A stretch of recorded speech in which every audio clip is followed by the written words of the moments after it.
Najlepša hvala, da ste se odzvali v takem velikem številu. V veliko čast in veselje mi je, da v naši sredi pozdravim gospoda ministra. Najlepša hvala za to, da ste se odzvali. Hvala tudi za vso dobro delo, da skrbite za to, da lahko imamo podporo strani norveških mehanizmov in da smo lahko pridobili ta projekt.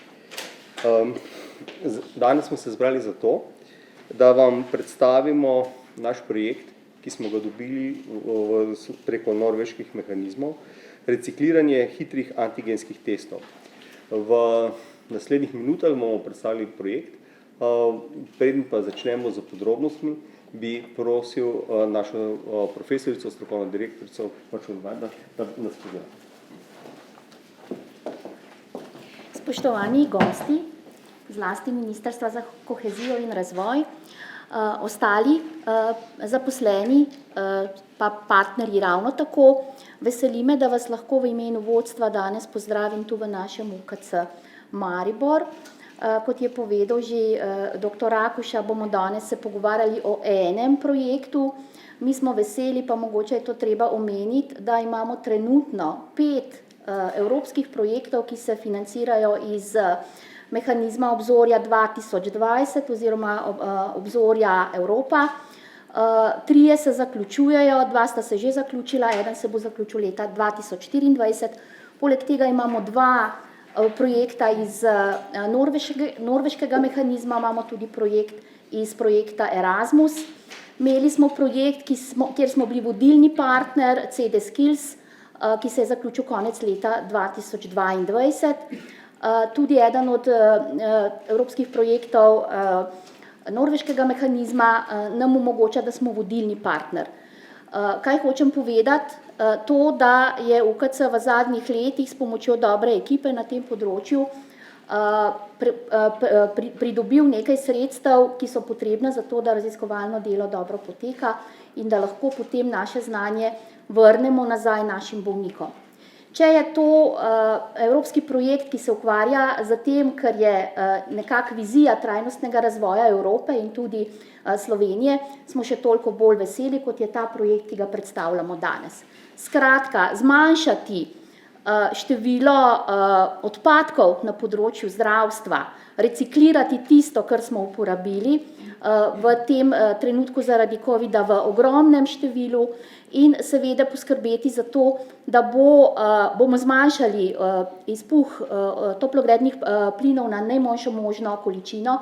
To je cilj tega projekta in zato je mogoče toliko bolj pomembno, da to predstavimo širši javnosti. Hvala lepa, da ste prišli, hvala lepa gostom. Zdaj pa prosim za predstavitev projekta. Hvala lepa, profesor Marčunova. Povabil bi še gospoda ministra Jevšen, da še nas on nagovori.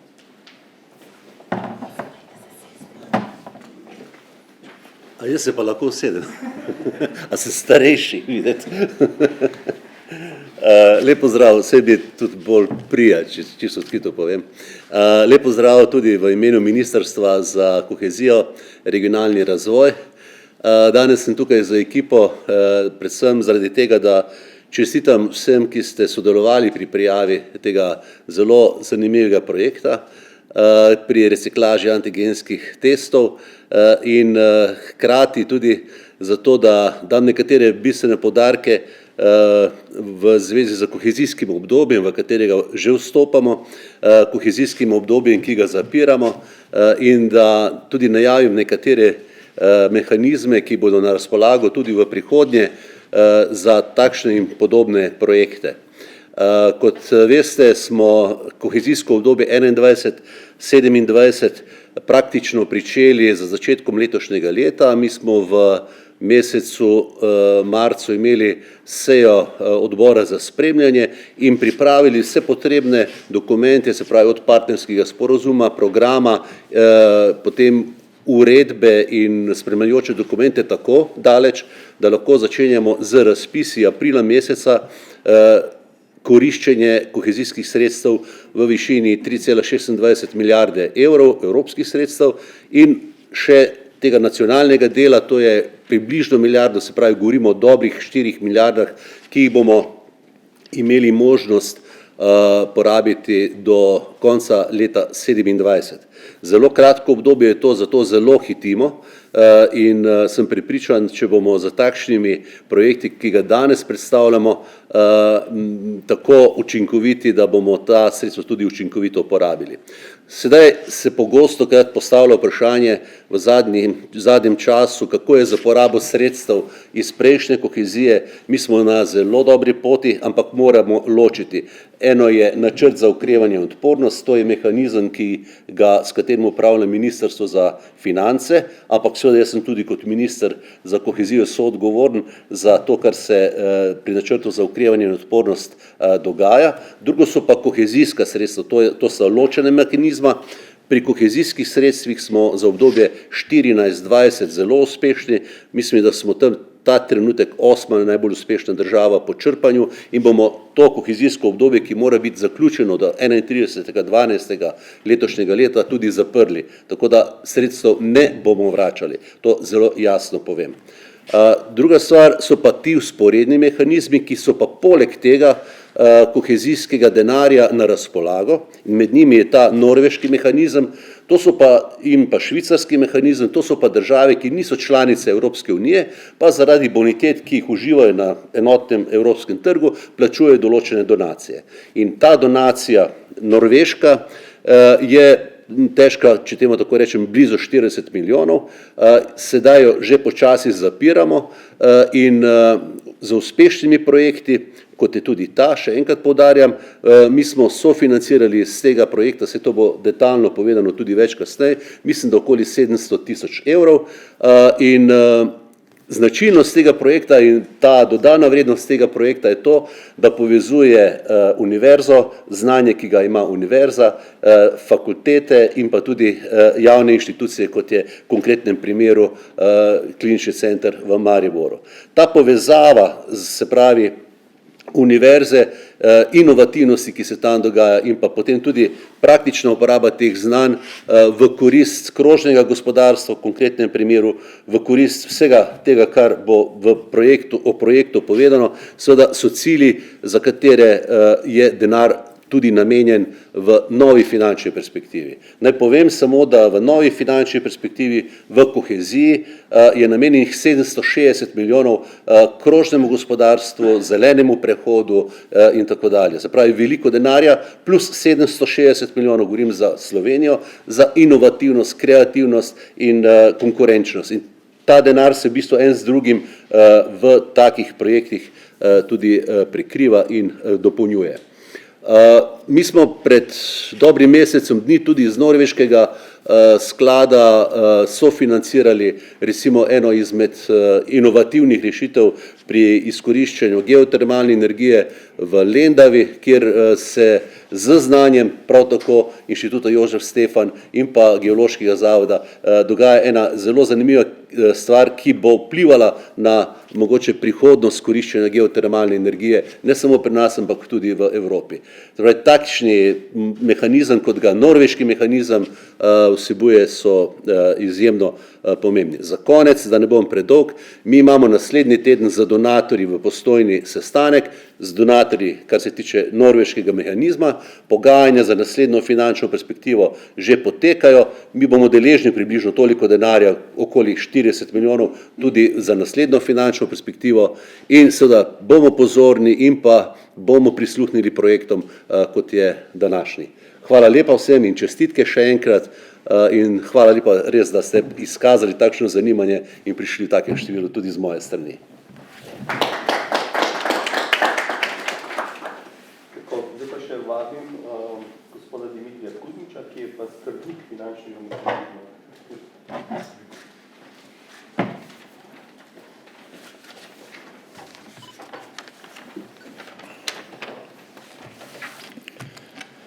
No, jaz se bom tudi kar usedel, no, mogoče sem že jaz mogoče malo že v letih. Najbolj bi se zahvalil gospodu ministru za njegov prihod in za njegovo udeležbo. Mislim, da je dal velik poudarek na ta projekt. Zahvalil bi se tudi vsem govorcem in pa tudi celim projektnim partnerjem pa ostalim, ki so držili te konference in lepo pozdravljeni tudi v mojem imenu. Prav tako bi se jaz pridružil čestitkam in bi še enkrat iz vsega srca čestital projektnim partnerjem za uspešno prijavo na razpisu za sofinanciranje projektov v okviru programa blaženja podnebnih sprememb in prilagajanja nanje. Ministrstvo, ki deluje v vlogi nosilca programa, recimo je bilo na začetku programiranja soočeno z določenimi izzivi, kako naslavljati te izzive, zlasti na kakšen način pristopiti k problemom, ki nastajajo zaradi podnebnih sprememb. V ospredju so bila vprašanja, kaj storiti, da slovensko gospodarstvo ne bi bilo tako ogljično intenzivno in seveda kako zmanjšati število odpadkov oziroma kako podaljšati dobo trajanja teh odpadkov. Skupaj z državnimi donatoricami smo se dogovorili, da bi nekako vzpostavili in pospeševali določene ukrepe. Zlasti, kot je že omenil minister, bi radi povečali proizvodnjo energije iz obnovljivih virov, izboljšali trajnostno regionalno mobilnost, uvajali načela krožnega gospodarstva in pa izboljšati upravljanje ekosistemov. Kot bomo slišali že v nadaljevanju, je bil v bistvu ta projekt financiran v okviru norveškega finančnega mehanizma za ukrep izboljšanje načel uvajanja krožnega gospodarstva. Ker če bi radi prišli k krožnemu gospodarstvu, bi radi prenesli prednosti, kot so zmanjšanje vpliva na okolje, izboljšanje pridobivanja surovin, povečanje konkurenčnosti, spodbujanje inovacij, krepitev gospodarske rasti in pa seveda ustvarjanje novih delovnih mest. Pri uvajanju načel krožnega gospodarstva treba tako upoštevati vidik proizvodnje kot vidik potrošnje. Vse krožno gospodarstvo temelji na delitvi, ponovni uporabi, popravilu, recikliranju obstoječih materialov in izdelkov. Zato smo poleg inovativnega vidika izdelkov, kot je recimo ta projekt, ki uvaša novo rešitev, nek nov proizvod, namenili tudi posebno pozornost k ozaveščanju javnosti, saj le-ta nastopa kot uporabnik teh storitev. Menimo, da bo ta projekt skupaj še preostalimi 5 projekti, ki so bili sofinancirani v okviru ukrepov za uvajanje načel krožnega gospodarstva, imeli levi delež pri uvajanju novih rešitev. Želimo si, da bo to le eden v niz dogodkov, ki bodo partnerji organizirali za ozaveščanje državljanov in pa seveda ostale zainteresirane javnosti. Prav tako si prizadevamo, da bi se partnerji skupaj z ostalimi deležniki znotraj krožnega gospodarstva povezovali med seboj, tako da bi na eni strani izmenjevali izkušnje in znanje, po drugi strani ustvarjali pogoje za ustvarjanje spet novih produktov in novih storitev. Gre torej za multidisciplinaren pristop do problematike, le s povezovanjem med javnim in zasebnim sektorjem lahko dosežemo zastavljene cilje. Se pravi prehod ogljično nevtralno, okoljsko trajnostno, nestrupeno in popolnoma krožno gospodarstvo. Partnerstvo projekta, kot je že bil minister predstavil, odličen primer sodelovanja med javnim in zasebnim sektorjem, vključuje raziskovalne institucije, izobraževalne ustanove in pa seveda tudi gospodarstvo. Mislim, da v bistvu tukaj treba prav poudariti, kako je v bistvu eden boljših primerov, kako so vključeni tako komponente javne in zasebne sfere. Projekt predstavlja pomemben prispevek pri doseganju ciljev krožnega gospodarstva in ko bomo videli tudi v nadaljevanju predstavitve projekta, vsak nanodelec odpadkov šteje in ga lahko koristno uporabimo za nadaljnjo predelavo.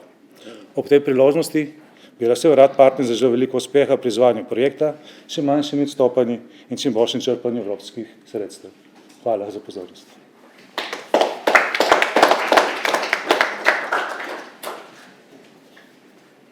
Zdaj pa vabim z velikim veseljem profesor dr.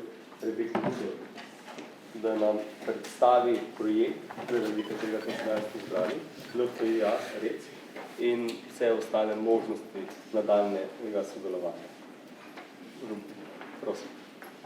Spoštovani predstojnik, docent dr. Rakuša Martin, hvala za besedo. Še enkrat bi se zahvalila za prisotnost in udeležbo strani Ministrstva za kohezijo in regionalni razvoj in sicer dr. Aleksandru Jevšku, gospodu Dimitriju Kuzmiču in vsem ostalim partnerjem, kakor tudi splošni javnostim, novinarjem in ostalim zainteresiranim, da so danes prišli na to novinarsko konferenco predstavitve tega projekta.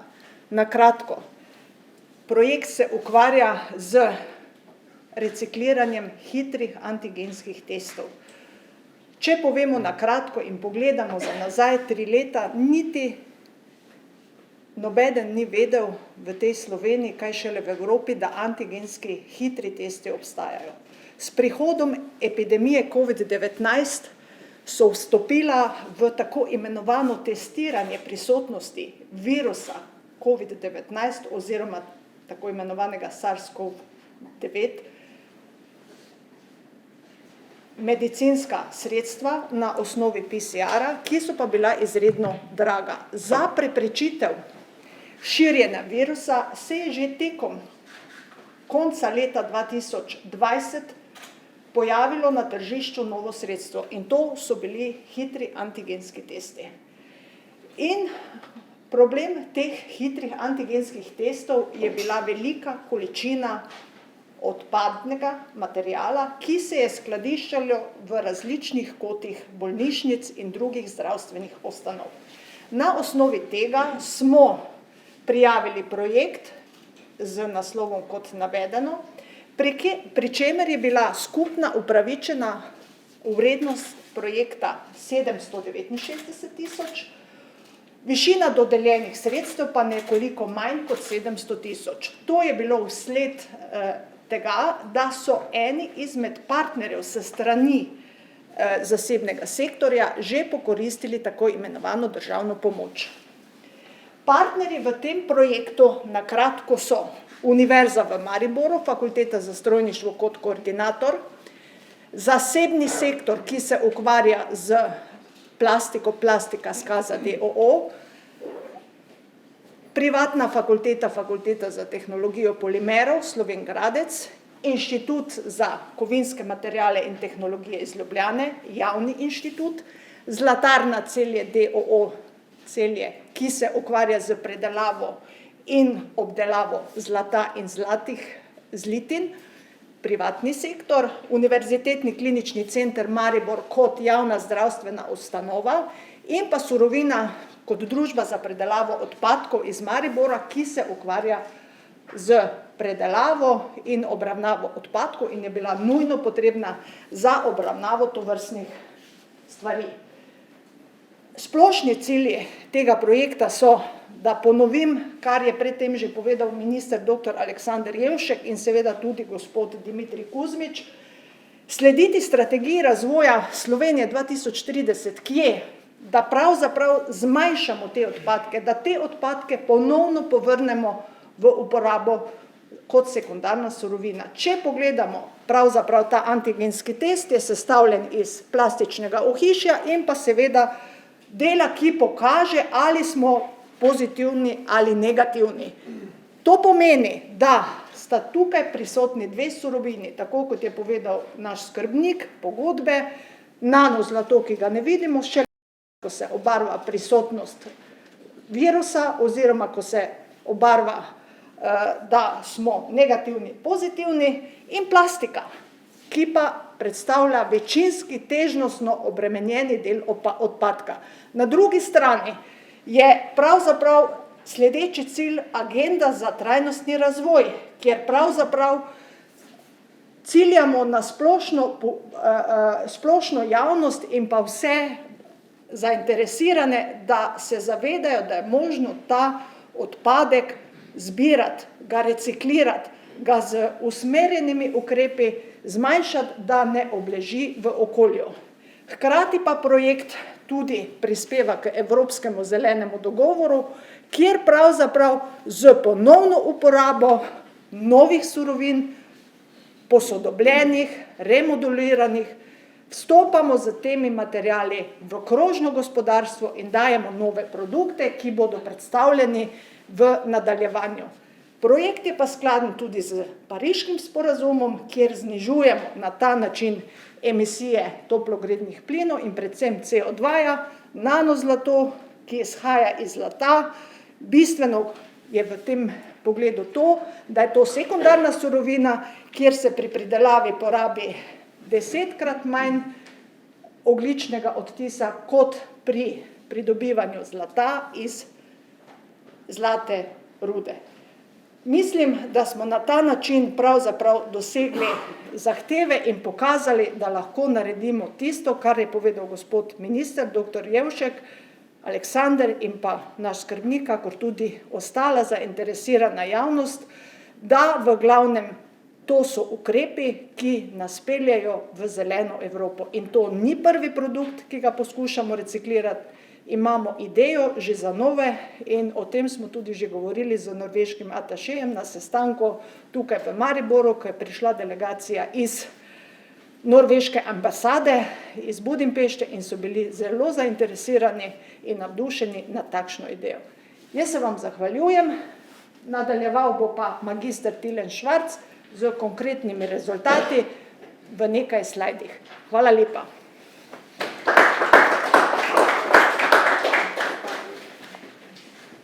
Hvala za besedo. Jaz vam bom še na kratko predstavil nekaj konkretnih rezultatov. Torej, kaj je bistvo teh antigenskih testov? Sestavljeni so iz dveh komponent, torej iz plastičnega ohišja in testne palčke. Zdaj, plastično ohišje je neko samo po sebi umevno, da je na njemu dosti plastike. Na testnih palčkah pa se nahaja nanozlato. Nanozlato je v bistvu tista črtica, ki jo na testu vidimo, ta vijolično rdeča barva, to je nanozlato. Zdaj, tega je na testu v dokaj majhnih količinah, vendar pa se ga da iz tega tudi odstraniti iz palčke in ponovno uporabiti v sintezi novih nanodelcev. Torej, zakaj se bo v bistvu reciklirana plastika uporabljala? Uporabljala se bo za izdelavo elektroinštalacijskih ohišij, nek primer je tukaj. Ta ohišja imajo v bistvu zahtevo po kar visokih varnostnih standardih zaradi protivnetljivosti in to lahko dosežemo z dodatnim komponiranjem reciklirane plastike. Nanozlato pa se lahko uporabi, primer je tukaj, to je v bistvu suspendirano nanozlato, je takšne rdečkaste barve, torej ne takšne barve, kot ponavadi zlato poznamo. To pa se lahko uporablja v številnih izdelkih, tako kozmetičnih in kot tudi v številnih optičnih pripomočjih, ravno zaradi svoje barve, kot so leče, senzorji in tudi ekrani za ščitenje oči.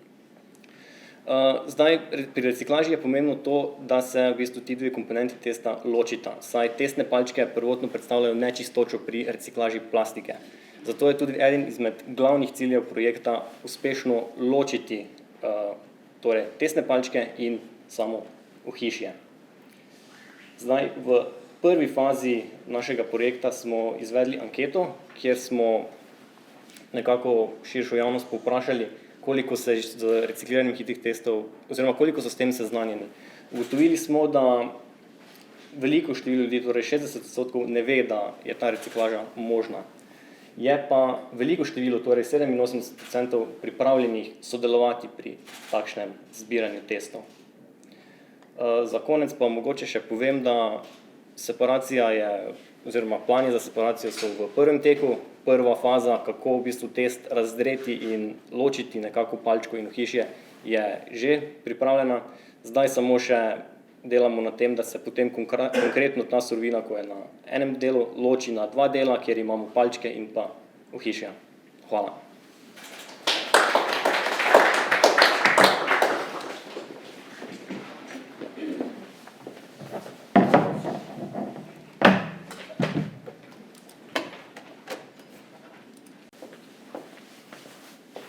Tako, zdaj pa še za čisto za na konec, bi vam pa jaz predstavil, kakšna je vloga UKC Maribor v tem celem projektu. Moje ime je Martin Rakuša, jaz sem nevrolog, hkrati sem predstojnik znanstveno-raziskovalnega oddelka v našem kliničnem centru in vodja tega projekta strani kliničnega centra. Da si bomo mi lažje predstavljali, o čem govorimo, recimo to je neka statistika UKC Maribor v letu 2020. 1854 ton odpadkov je UKC Maribor predelal, od tega je bilo 276 ton infektivnih odpadkov. In v času COVID-a smo imeli tudi do 2000 hitrih antigenskih testov. To so take ogromne številke. In seveda, če vse to enostavno bi vrgli v naravo ali kamorkoli, bi bil to zelo, zelo velik šok.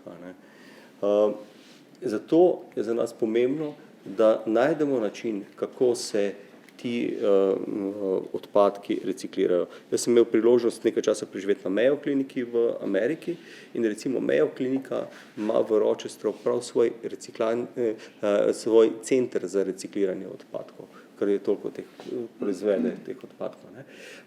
Hvaležni smo za ta mehanizem norveški, kjer je UKC Maribor dobil okrog 107 000 evrov.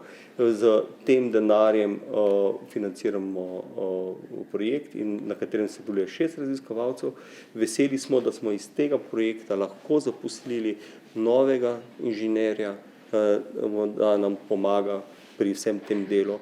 To je ta konkreten doprinos kliničnem centru. Imamo novo sanitarno inženirko na oddelku na enoti za obvladovanje bolnišničnih okužb in zato lahko tudi uspešno delamo. V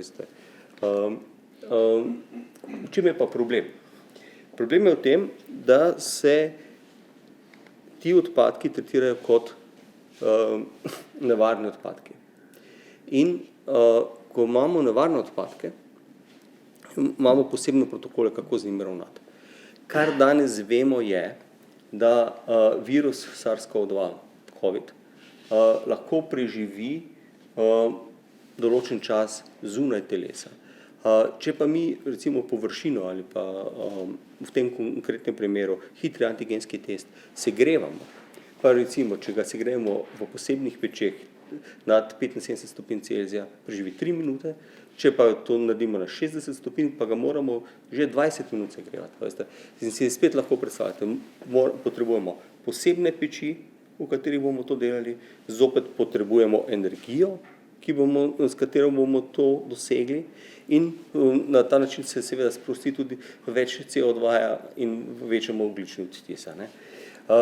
In zato smo v sklopu, to so recimo vsi ti protokoli, kako se zbira te teste in se z njimi ravna kot nevarnimi odpadki, ampak naše prvo vprašanje je bilo, kako bi se mi izognili porabi prevelike energije oziroma kako lahko mi na nek alternativni način zagotovimo, da ti testi niso več infektivni, da ne sodijo več med nevarne odpadke. Zato smo se povezali skupaj z veterinarsko fakulteto in smo z njimi naredili študijo. Vzeli smo 10 pozitivnih vzorcev, ki so bili 20 dni v karanteni, se pravi, ti testi so počivali v 20 dni v zaprtem zbiralniku. 10 pozitivnih vzorcev smo segrevali nad 75 stopinj Celzija in vzeli smo še 20 sterilnih vzorcev za kontrolo. Veterinarska fakulteta je prispevala še 2 seva SARS-CoV-2 virusa, ki jih je kultivirala nekaj časa in potem smo naredili meritve.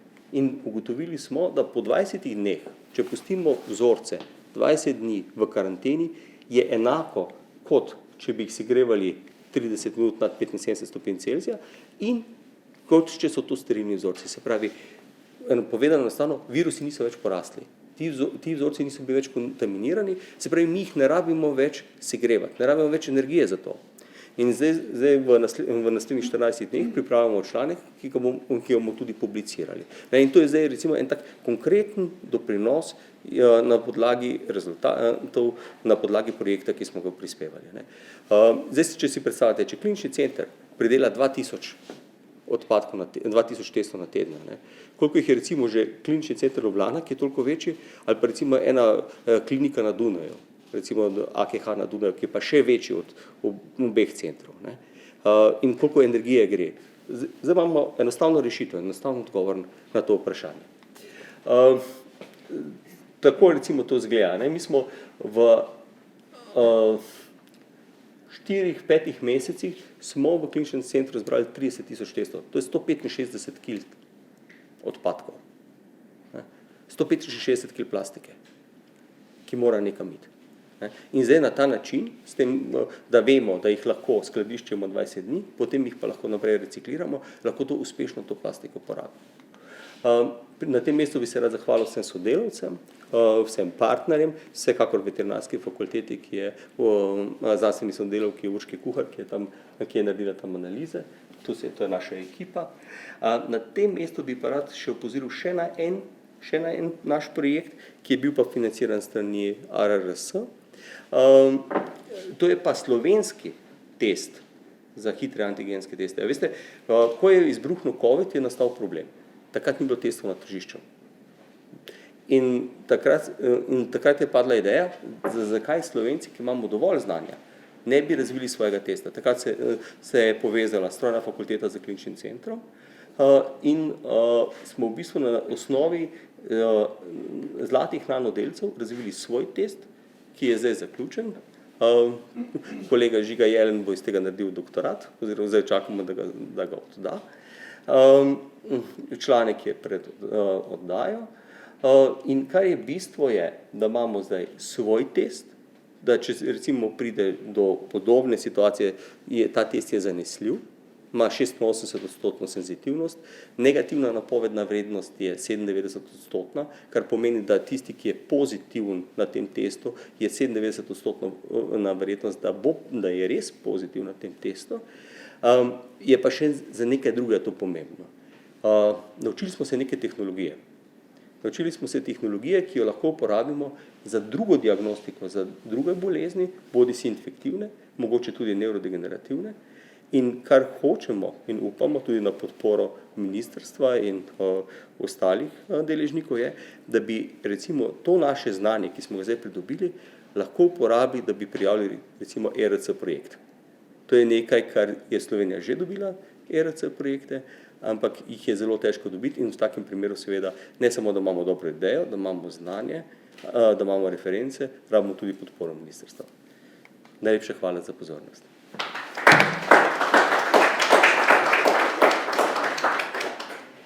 Zdaj pa jaz povabil še, če so kakšna vprašanja mogoče. Izvolite, prosim. Jaz bi samo rekla čisto to, o dveh različnih številkah ste govorili,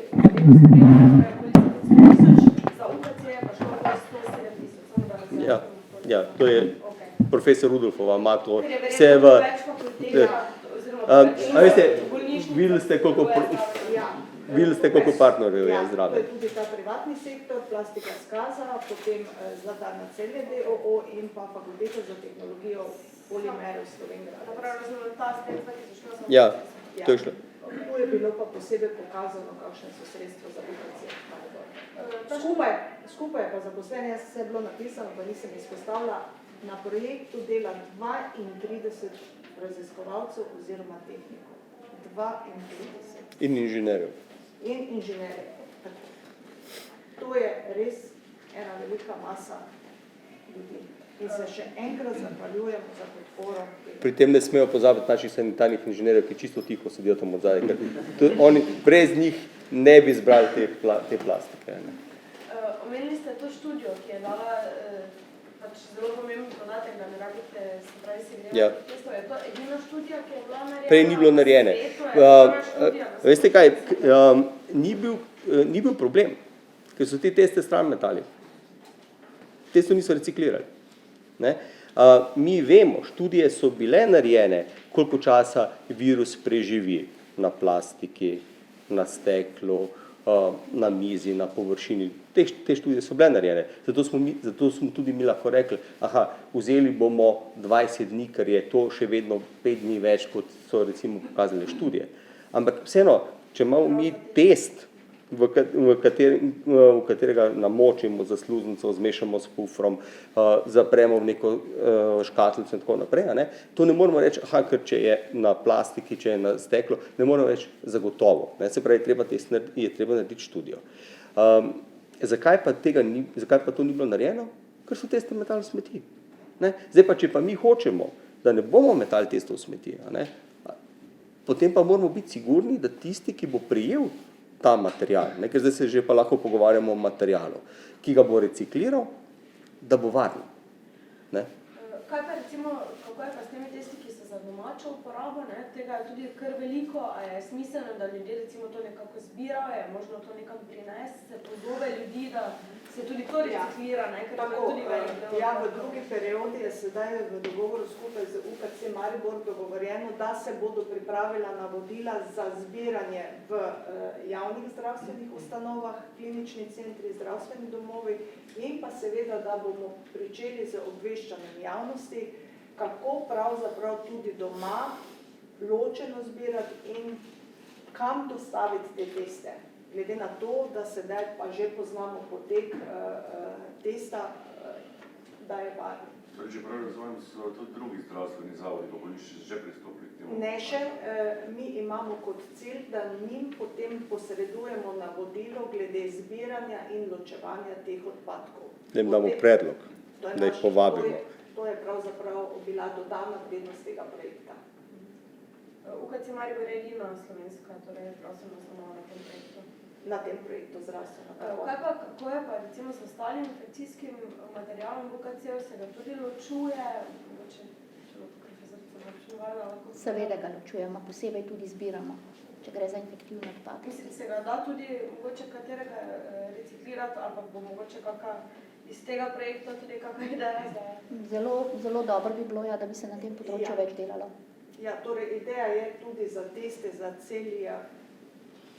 Za celiakijo. Ja, potem tudi te nosečniške teste in ostalo, kjer pravzaprav uporabimo ta plastična ohišja in pa ta potem, bom rekla, del za identifikacijo prisotnosti drugih virusov. Zdaj, teh 20 dni, ki ste pač skladiščenja, ne vem, če ste prej povedali, pa sem mogoče preslišal, velja za uničenje vseh različnih možnih virusov, ne samo... Za vseh možnih mogočih virusov ne. Ampak tudi za vse možne viruse tudi ni 75 stopinj Celzija. A veste, ne? Ampak ni